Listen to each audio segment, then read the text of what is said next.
Alright, so here's what I got, Family Feud, okay? How's everyone doing tonight, right? Yeah. Alright, so this is going to involve a feud. It's going to take a little while to get into, okay?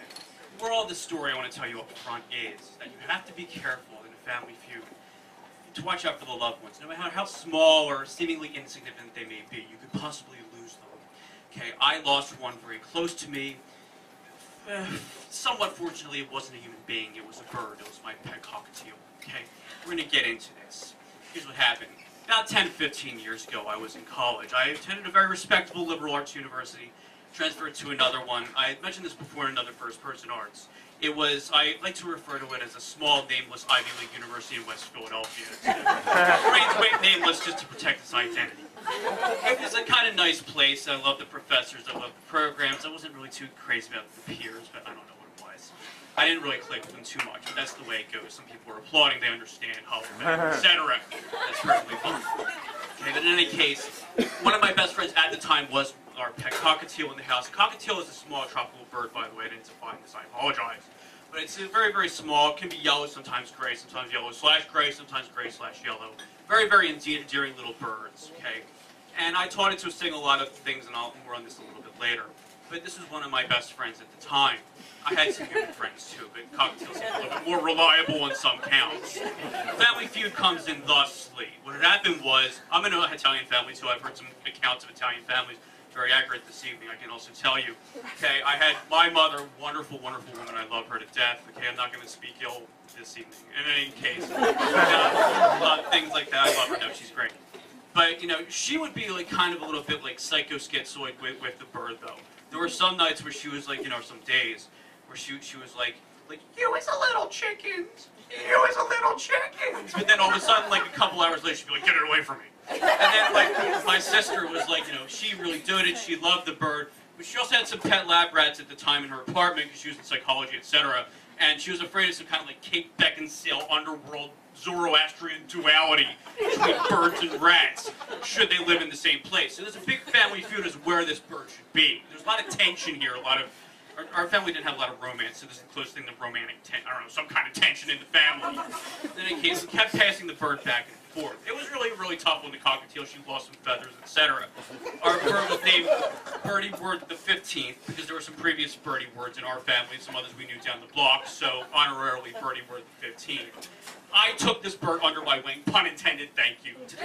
But in any case, I would teach it to sing, I would sing to it. We would do, for example, Lane Staley, Alice in Chains, we did Them Bones, we would take turns yelling, I would go like, ah!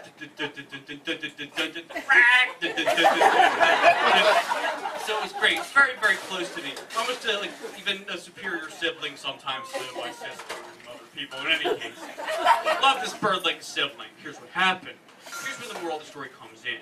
Passing this bird metaphorically back and forth between each other, mother and sister, and also between households. One night, I was practicing, late afternoon, I was practicing my trumpet in the basement because I was trying to endear myself to some different clubs in this nameless Ivy League West Philadelphia University. And I got back into band. I hadn't played since like 9th grade. I was just trying different things. And I had seen the birds on my mother's shoulder, and this is the last recorded image of Birdie Word the 15th. What happened was she went out into the driveway with my sister, and they were doing leaf blowing. This was November. So what had happened was, it was on my mother's shoulder. She claimed she didn't feel it. My sister claimed she didn't see it. The leaf blower was activated. No, there's no sucking in or anything like that. Don't worry about that. Probably, some people's morbid minds are probably thinking that, no, that didn't happen. At least then we could have recovered the corpse, but no. Okay, flew high up into the air. Sorry, I apologize. Flew up high into the air and flew far away. Okay, we were very, very much traumatized by this. My sister went off to look for the bird. We could hear it squawking in the background, still going like, rah! In the back, far in the wild blue yonder somewhere. I don't think it was doing Lane Staley at that point, from Alice in Chains. But in any case, okay, my mother, she was really, really distraught. She was crying over an empty cage. Okay, I saw this and I said to myself, you know, this could make a really, really good Time Life 1965 black and white photograph, crying over an empty cage. So kind of like emotional gravitas to this. And then like I overcame that kind of weird rationalism in my mind. And I agree that, you know, this is really, really depressing, very sad scene. The thing was, we tried to get over it. It was really, really difficult. We did replace this bird with Birdie Word the 16th, but it wasn't the same. You know that if you have these birds, Okay, they all sound different. I mean, the 15th sounded like Lane Staley. The next one sounded like Anthony Edwards from Revenge of the Nerds, like Revenge of the Birds. And the 15th one went like rat, but the 16th one went like, it's just okay. The moral of the story is that again, in a family feud, you have to watch out for loved ones, no matter how small or significant. This did emotionally damage us to some extent. We recovered since, but it was just never the same. So, all right, thank you.